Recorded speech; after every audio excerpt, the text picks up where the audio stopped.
É, Então, o senhor vinha tratando de alguns pontos que são muito relevantes. No final, agora, antes de nós fazermos essa pausa técnica aqui, o senhor vinha dizendo então que passou a cogitar da colaboração premiada. sim, Mas porque. aí, sim, Desculpe. mas aí nós vamos ver o seguinte, que desde o final do ano anterior, o senhor já tinha passado por esse episódio, que reputa, ao que entendo, bastante significativo, da Comissão Parlamentar de Inquérito, secretariado Paulo Roberto Costa, que já era um Uhum. colaborador consagrado, para usar essa expressão que o reputo descreve com bastante precisão. E, enfim, e o senhor já vinha então depois preso, numa circunstância em que havia outros colaboradores, e o senhor já vinha também sendo, inclusive, ouvido em audiências Isso, judiciais, isso. portanto, certamente já tinha sido ouvido também por autoridade policial, já tinha contato com integrantes do Ministério Público, a essa altura, Sim, né, no mínimo em audiência, né, sim, eles representando a acusação.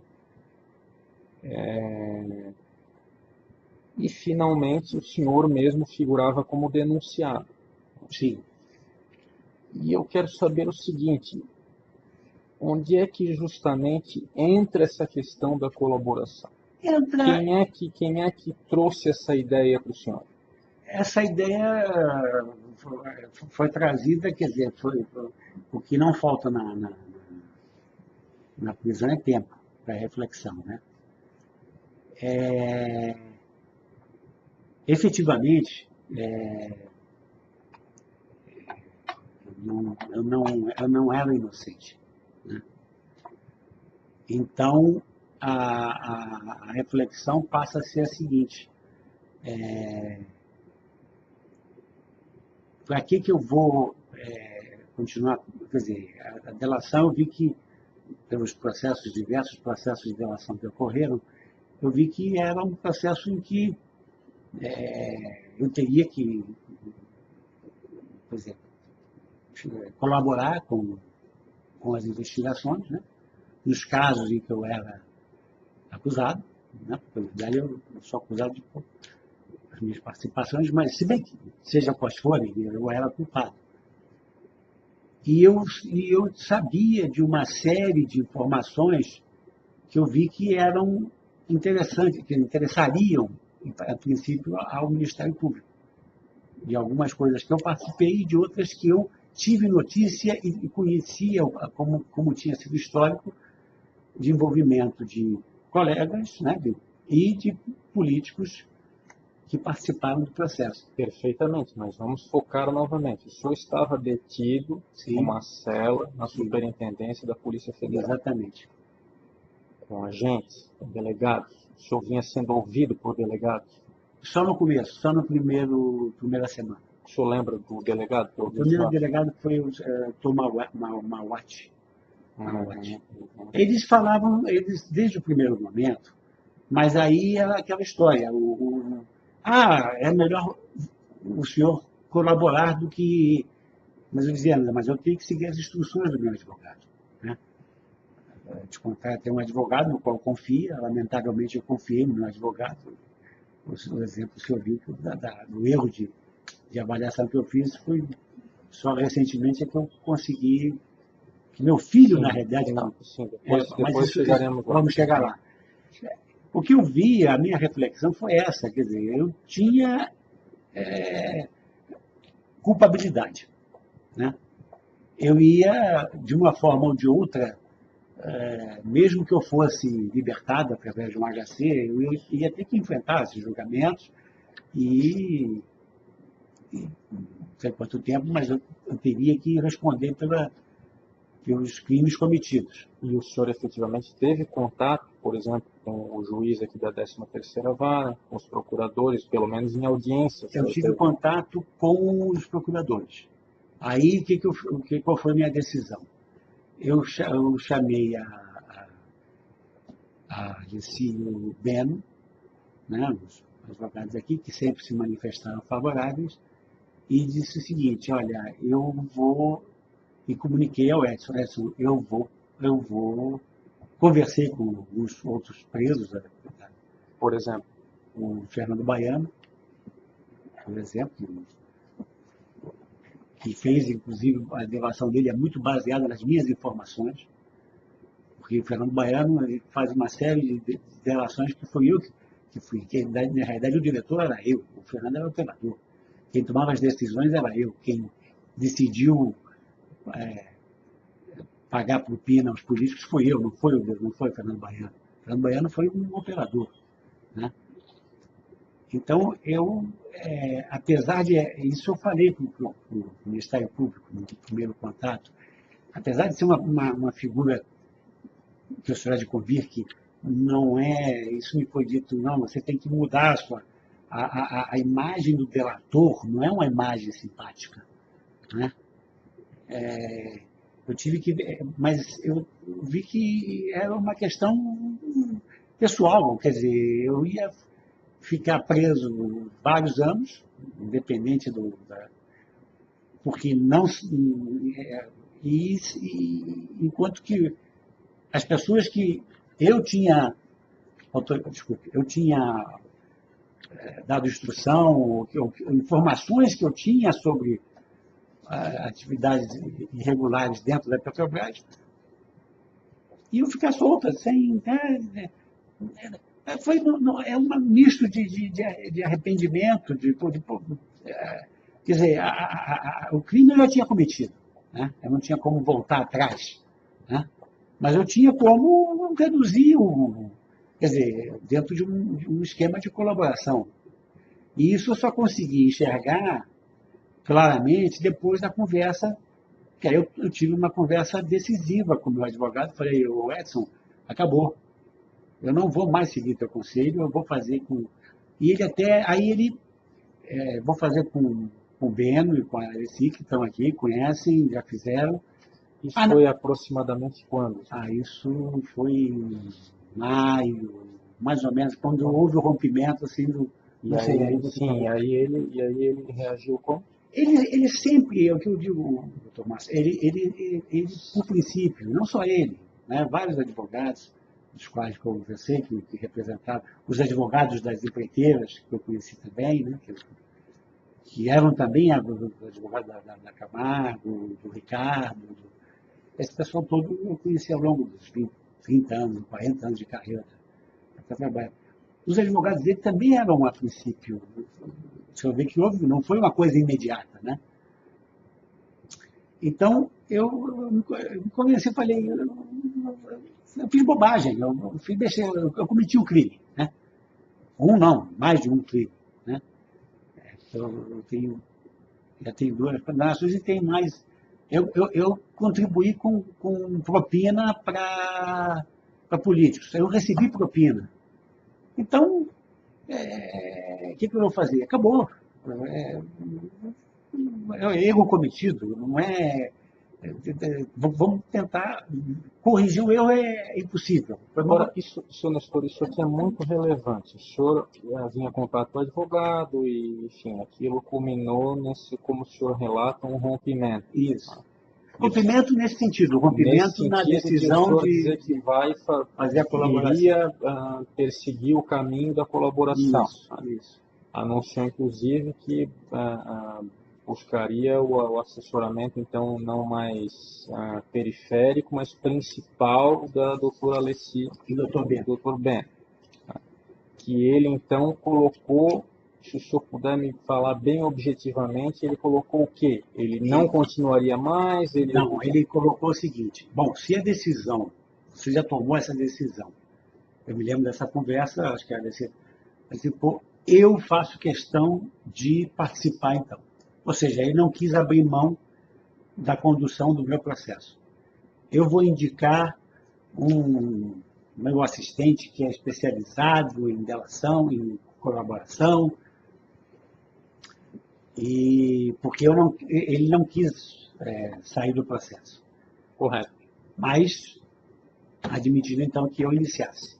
Foi quando foi feito o primeiro contato com os procuradores aqui do Paraná. Eu não me lembro, não precisar exatamente quando foi, ele mandou o assistente, chamado Felipe, Felipe. PhD, não sei o que e tal, mas totalmente, desculpe, eu não sou de falar mal dos profissionais, mas totalmente, vamos usar uma palavra mais leve, ineficaz ou ineficiente. Uhum. E a minha colaboração inicial não foi bem aceita pelos procuradores locais, porque, bom, primeiro que eu nunca fiz colaboração, nunca tinha feito, eu sabia o que eu tinha feito, né? E eu contei o que eu tinha feito. Mas havia um interesse maior, havia interesse de que eu revelasse o que outros tinham feito também. E outros da escala superior do governo, né? E aí me disseram que não, que a minha delação, as informações que eu estava prestando não eram suficientes ou que eu estava encobrindo gente. Foi a primeira alegação, né? Eu fiquei meio decepcionado, porque achei, bom, tomei essa iniciativa, que é uma iniciativa que me custou uma reflexão demorada e um desgaste grande com o meu advogado. E para minha surpresa, os procuradores, os delegados aqui, dizendo, essa informação nós já temos, ou essa não nos interessa, talvez interesse em Brasília. Bom, aí, etapa seguinte, nós abrimos, abriu contato com os procuradores em Brasília, né? Eu aí já num processo de, inclusive, porque existe toda uma relação, a gente está preso junto, né? Com outros. O Fernando aí também tomou a decisão de, bom, já que você vai fazer a delação, eu também vou fazer a delação. O Fernando, o advogado dele, também era contrário, né? Inclusive, ele correu, porque como a colaboração do Fernando é menor que a minha, o Fernando é operador, né? Então, a delação dele, ele usou as informações que eu tinha, mais algumas informações exclusivas dele, lá junto com o Paulo, com outras operações que ele tinha, e foi feita, e ele foi muito melhor orientado, mudou de advogado também, teve que mudar de advogado.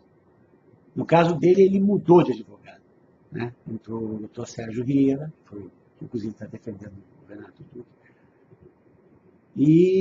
e correu para fazer a apuração. Nós entramos em contato com a Procuradoria em Brasília, né? O doutor Marcelo Miller, que se deu ao trabalho, veio aqui,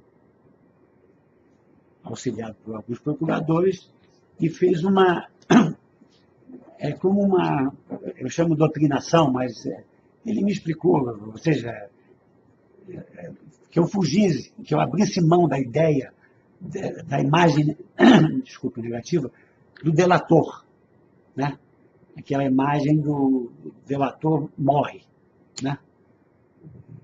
No meio do crime, a delação é pior. Ele falou, não, você passa a ser um colaborador com a justiça. Falei, mas os crimes que eu cometi não interessam. Você cometeu crime, você é um criminoso. O senhor é um criminoso. Vai me chamar, ser mais novo. Você é um criminoso. Que é um negócio que você é um convencimento que não é tão simples, né? E com agravante, você é agente público. Eu falei, eu não sou agente público. Não, perante a lei você é agente público. Existe uma discussão antiga. Eu sou funcionário seletista, era, né? Da Petrobras. Nós sempre tivemos essa discussão na Petrobras. Nós não somos funcionários públicos. Mas perante a lei penal dá uma mais abrangente. É abrangente, considera como agente público. Isso é um agravante. Eu falei, sim, mas o Marcelo, o Paulo também é agente público. Mas o Paulo foi o primeiro, por isso que ele teve um acordo. Enfim, aí, depois dessa doutrinação, fizemos um primeiro inquérito, um primeiro depoimento, no qual, que aí, sim, aí eu citei uma série de políticos envolvidos, políticos de alto escalão. Tá, o senhor não estou.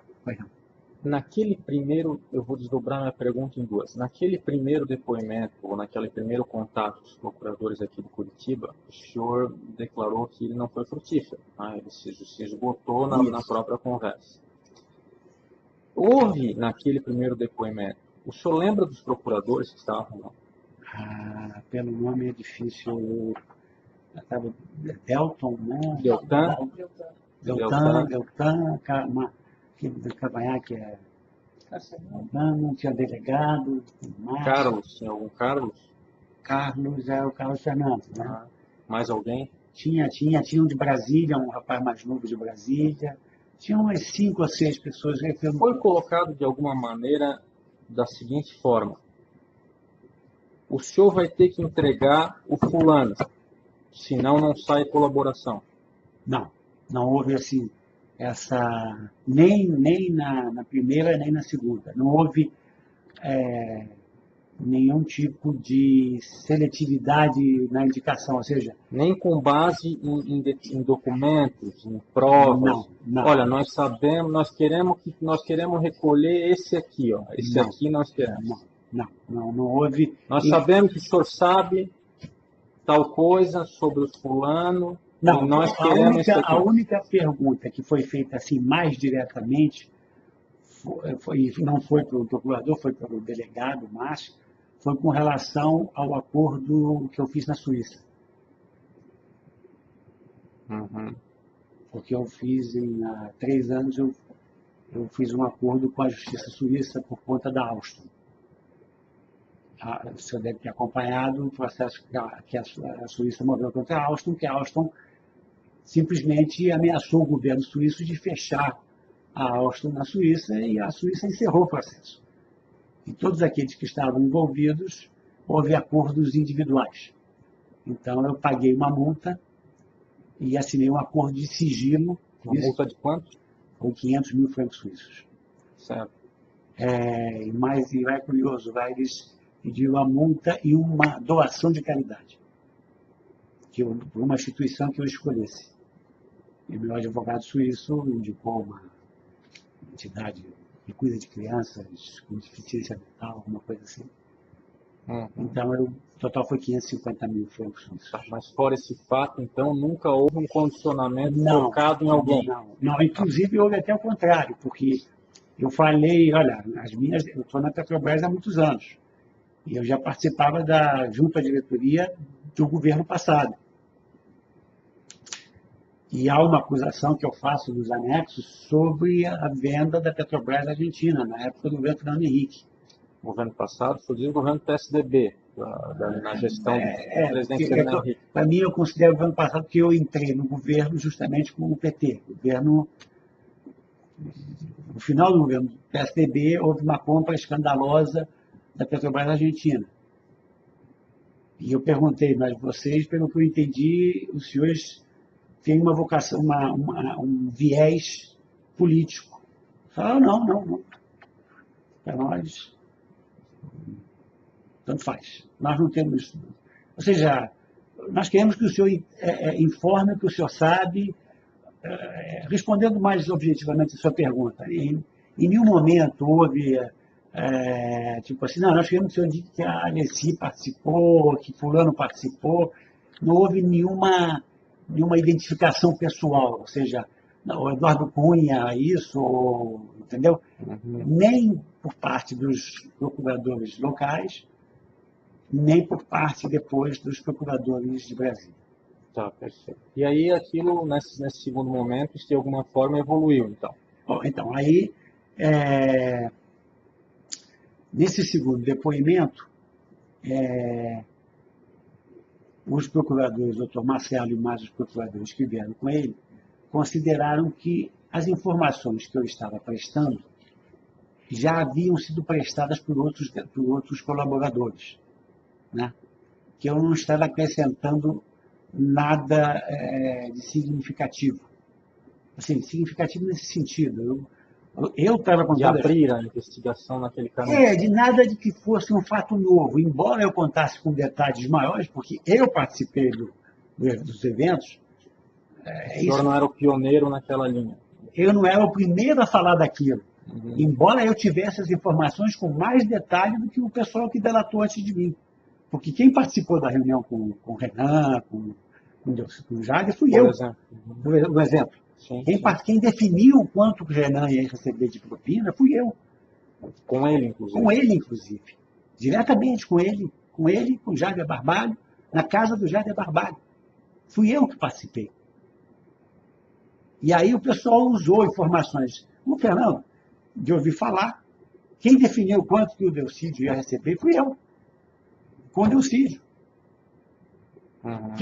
Quem soube, quem sabia que Collor recebia propina na BR, fui eu. O pessoal não conhecia a BR, inclusive, porque diretor da BR só eu fui preso. Sim. Não por causa da BR, foi preso por causa da Petrobras Internacional, da diretoria da Petrobras Internacional. Mas os chamados crimes ou propinas da BR, só eu tinha informação. Entendeu? Sim. E para mim, a informação direta, o senhor quer dizer? Porque eu participava da diretoria. Sim. Né? Eu era diretor financeiro, então não só participava da diretoria, como tudo passava pela minha diretoria. Quer dizer, o pagamento, o valor, as quantidades envolvidas, e para quem, essas coisas, você sabe, quem recebe quem. Né? A BR é diferente da Petrobras, a BR é completamente diferente da Petrobras, embora seja a segunda maior empresa do país em termos de faturamento, mas não tem o conceito de propina, é diferente. A BR não investe em obra, a BR é uma vendedora de combustível, é uma compradora de álcool, né? Então, e uma contratadora de transporte. Então, a origem das propinas são completamente diferentes das propinas da Petrobras. A Petrobras é uma investidora, a Petrobras compra equipamentos de porte gigantesco, a Petrobras constrói refinaria, a Petrobras constrói plataforma. Então, os volumes o orçamento da Petrobras é 50 bilhões de dólares por ano de investimento. O orçamento da BR é 1 bilhão de reais por ano. A diferença é abissal. Né? Mas, de qualquer maneira, isso permite investimento. Agora, a BR fatura 100 bilhões de reais por ano em venda de combustível, dos quais uma grande parte é álcool, que é comprado das usinas, onde existe uma negociação imensa em termos de propina. A BR é a maior contratadora de caminhões do Brasil. Nós temos 10 mil, tínhamos, eu não sou mais da BR. A BR não tem caminhão próprio, a BR contrata 10 mil caminhões no Brasil. Então, essa era outra fonte de propina, que não tinha sido mencionada até então.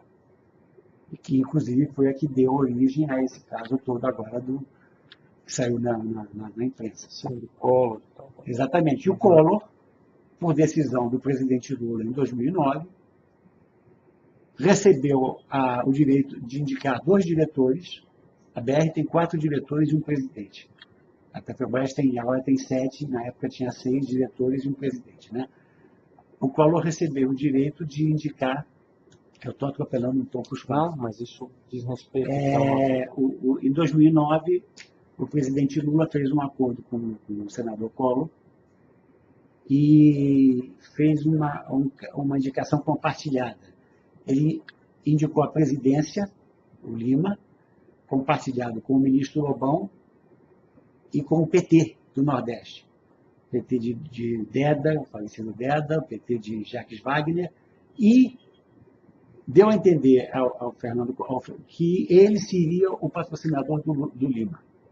Além disso, ele teria direito a indicar 2 diretores, dos 4. Ele indicou o diretor de serviços e engenharia, que é o principal diretor em termos de contratação de álcool e de transporte da Petrobras, e o diretor da rede de postos. A BR tem 7 mil postos embandeirados no Brasil. Né? Então, a BR tem 4 diretores. O diretor da rede de postos, o diretor de grandes consumidores, o diretor financeiro e o diretor de serviços e engenharia. E os outros 2 manteram, ou seja, eu continuei sendo indicado pelo PMDB e pelo PT, e o Andurti, que é o diretor, todos já não são mais, né? Diretor de grandes consumidores, que é quem vende gasolina, querosene de aviação, vende para as grandes fábricas, vende óleo e combustível para as grandes transportadoras. Existem dois diretores comerciais. Um diretor financeiro, que era eu, e o diretor de serviços e contratação de engenharia, que era o Zones. Esses dois diretores de rede de postos e serviços foram indicados pelo Collor. Sendo que em 2013, o Collor se aborreceu com os Zones e foi falar com a presidente, e a presidente colocou à disposição dele toda a diretoria da BR, inclusive o presidente, ao qual o Fernando Collor me chamou. Eu tive a oportunidade de conhecer a casa da Dilma, me chamou pessoalmente para dizer o seguinte, que ele tinha recebido a indicação, ou seja, a autorização para trocar toda a diretoria da BR, já que ele vinha se queixando que o diretor que ele tinha indicado não estava atendendo aos compromissos assumidos, mas que, como ele me conhecia, sabia do meu trabalho e não queria se meter com o PT, nem com o Lima, ele ia substituir dois diretores, mas que eu devia o cargo a ele. Então, todo esse tipo de informação... E o BTG, então? Bom, aí nós vamos entrar em casos particulares. O BTG já é uma particularidade, é um dos casos que constam nos anexos, né? Em 2010, desculpa fazer um preâmbulo, as companhias distribuidoras não podem ter postos próprios. Não sei se você sabe disso, no Brasil, tanto a Shell como a Ipiranga, a BR, não tem posto próprio. Os postos são de terceiros. A lei brasileira não permite que a distribuidora seja proprietária. Ela pode ser proprietária, mas o operador tem que ser um terceiro. Ela pode ter uma rede, desde que o operador seja um terceiro. E houve uma associação em São Paulo, do Grupo PTG, do André, e do Grupo Santiago, do Carlos Santiago. São grupos fortes de São Paulo, que tinha uma rede de 120 postos. E São Paulo é o nosso principal objetivo. São Paulo é 40% do consumo de combustível do país. Né? E houve o interesse da diretoria da rede de postos de comprar essa rede de 120 postos. O negócio foi adiante. É uma sociedade 50-50 do BTG. Esteves com o Santiago. Na realidade, não é nem o Esteves, porque o André trabalha com vários sócios. Era um dos sócios do... A BTG trabalha com diversidade de negócio. Bom, aí já estou entrando no... Sim. Mas o André é o principal sócio, né? E o Santiago tinha a outra metade dos postos. Santiago é do ramo, a BTG não é do ramo. A BTG entrou e depois até eles se arrependeram. Mas fecharam o negócio com a BR, com a diretoria de postos, para vender essa rede de DVBR, o nome da rede, de 120 postos. Só que quando vieram falar comigo, o senhor lembra que o orçamento da BR é de R$ 1 bilhão por ano. E só essa rede de postos tinham fechado, mais ou menos, o valor fechado era de 150 milhões de reais. Eram 120 postos. E aí eu falei, não vai dar. Sócio e o Lima, o presidente, não, mas tem que dar. Tem que dar porque o Collor está exigindo que seja fechado o negócio. E aí, com a minha experiência de ter feito isso na Petrobras, eu transformei investimento em custeio. Ou seja, ao invés de comprar a rede e desembolsar 150 milhões, eu propus e fiz a montagem financeira de alugar, que é como se trabalha, as companhias de distribuição de a Shell, a Ipiranga, trabalham dessa forma. A gente não compra, não sai comprando postos, a gente embandeira, chama. Faz contrato de 10 anos, 5 a 10 anos de exclusividade, na qual aquele posto só pode vender combustível BR ou combustível IP. Isso é a maneira de trabalhar no mercado. Então o sujeito recebe um bônus e passa a ter a obrigação de só vender combustível BR. Ou seja, tem que usar a bandeira BR, vender lubrificante BR, Isso vale para a BR, vale para a Shell, vale para a Ali, vale para a Ipiranga. E, através desse bônus, ele faz um contrato de 5, 10, 8... E assim foi feito. E assim foi feito. Qual a vantagem? Isso rendeu uma propina grande ao Collor. A vantagem é que... Paga por quem? Como? Paga por quem? Paga pelo grupo BTG e pelo Santiago. Por quê? Porque dessa forma eles não perderam a rede, ou seja, eles não venderam, não se desfizeram, como se eu lhe pusesse... Mas mantiveram o negócio. Como se ao invés de você ter um apartamento para vender, eu lhe proponho, vamos fazer o seguinte, doutor Márcio, ao invés de o senhor vender o seu apartamento, vamos fazer um leasing. Eu lhe alugo o apartamento por 10 anos, o senhor recebe os 150 milhões que o senhor quer receber, e ao final de 10 anos o apartamento é seu. Uhum. E para ficar nesse exemplo específico, mesmo com esses fatos delineados, essa colaboração tomou ainda um tempo?